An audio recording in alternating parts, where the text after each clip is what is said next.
क्या आपको लगता है कि एक भारी चीज हमेशा हल्की चीज से पहले गिरती है? अगर आपका जवाब हाँ है तो आप गलत हैं। आइए देखते हैं कैसे। कॉमन सेंस तो यही कहती है कि सेब पहले गिरेगा और पंख हवा में तैरते रहेगा, लेकिन 400 साल पहले गैलीलियो ने एक ऐसी बात कही जिसका यकीन किसी ने नहीं किया। उन्होंने कहा कि अगर हवा ना हो तो दोनों एक साथ ही गिरेंगे। इसी कॉन्सेप्ट को साबित करने के लिए साइंटिस्ट ने दुनिया का सबसे बड़ा वैक्यूम चेंबर चुना। इसकी मोटी स्टील की दीवारों के बीच से सारी हवा निकाल दी गई ताकि वहाँ बिल्कुल खाली जगह एक परफेक्ट वैक्यूम बन सके। अब जैसे ही रिलीज बटन दबा, सबकी सांसें थम गई। सदियों से लोग एरिस्टोटल की बात मानते थे कि हेवी इज फास्ट, लेकिन गैलीलियो का दावा था कि बिना हवा के हर चीज एक ही एक्सेलरेशन से गिरती है। और देखिए, आज 400 साल बाद गैलीलियो सही साबित हुए। बिना एयर रेसिस्टेंस के ग्रेविटी हर चीज को 9.8 मीटर पर सेकेंड की रफ्तार से नीचे गिराती है, चाहे वो लोहे की बॉल हो या चिड़िया का। सोचा है जिस पेट्रोल से आपकी गाड़ी चलती है या फिर जिस गैस से आपका खाना बनता है, वो जमीन से निकलकर आप तक कैसे पहुंचता है? ये कोई छोटा सफर नहीं बल्कि एक इनक्रेडिबल जर्नी है।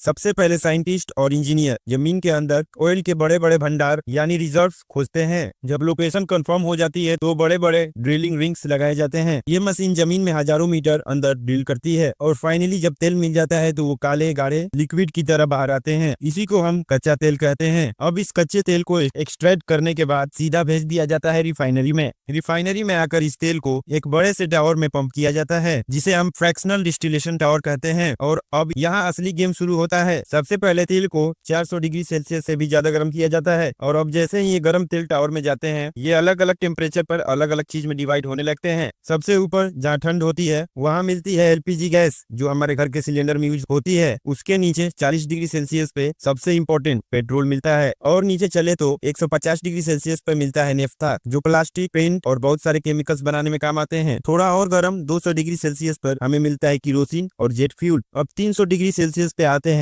डीजल और साथ ही लुब्रिकेंट ऑयल। और सबसे नीचे जहाँ ही 350 डिग्री सेल्सियस प्लस होती है वहाँ मिलता है फ्यूल ऑयल, जो बड़े बड़े जहाजों और पावर प्लांट्स में यूज होते हैं। और जो सबसे गाढ़ा होता है वो होता है बिचुमेन, जिसकी वजह से हमारी रोड स्मूथ और ड्यूरेबल बनती है। देखा, एक सिंपल से कच्चे तेल से कितने सारे प्रोडक्ट बनते। तो अगर वीडियो पसंद आई हो तो लाइक और सब्सक्राइब करना मत भूलना। लगता है कि हम समुद्र को जानते हैं, पर असली कहानी तो सतह के नीचे शुरू होती है। 10 किलोमीटर तक सब नॉर्मल है, यहाँ तक सनलाइट और मछलियाँ दोनों मिलती है। लेकिन थोड़ा और नीचे गए तो ह्यूमन लिमिट खत्म होने लगती है। 214 किलोमीटर डीपेस्ट ड्राइव रिकॉर्ड बिना ऑक्सीजन के। अब थोड़ा प्रिजर्वेटिव देखते हैं। अब हम आ जाते हैं 1000 किलोमीटर गहराई के अंदर, जहाँ बुर्ज खलीफा नहीं पहुंच पाएगी और यहाँ सूरज की रोशनी भी खत्म हो जाती है। 3000 किलोमीटर की गहराई पर मिलती है टाइटैनिक के मलाबा। यहाँ प्रेशर इतनी ज्यादा होती है कि हड्डियां चूर चूर हो जाती है। अब हम पहुंचते हैं चैलेंजर डीप, 10,984 किलोमीटर। इतना गहरा कि माउंट एवरेस्ट की चोटी भी नहीं पहुंच पाए। समुद्र की गहराई सच में डर पैदा कर देती है। आप जानते हैं कि दुनिया की सबसे रहस्यमयी लाइब्रेरी थी लाइब्रेरी ऑफ अलेक्जेंड्रिया। इजिप्ट के शहर अलेक्जेंड्रिया में बनी थी ये लाइब्रेरी हजारों साल पहले 3rd सेंचुरी बीसी में।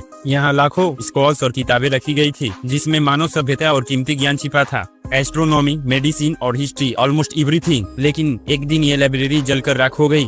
कहते हैं कि जूलियस सीजर की लड़ाई में यहाँ आग लग गई थी और सदियों का ज्ञान हमेशा के लिए राख हो गया। सोचिए, अगर ये किताबें बच जाती तो शायद हमारी टेक्नोलॉजी और भी एडवांस हो जाती।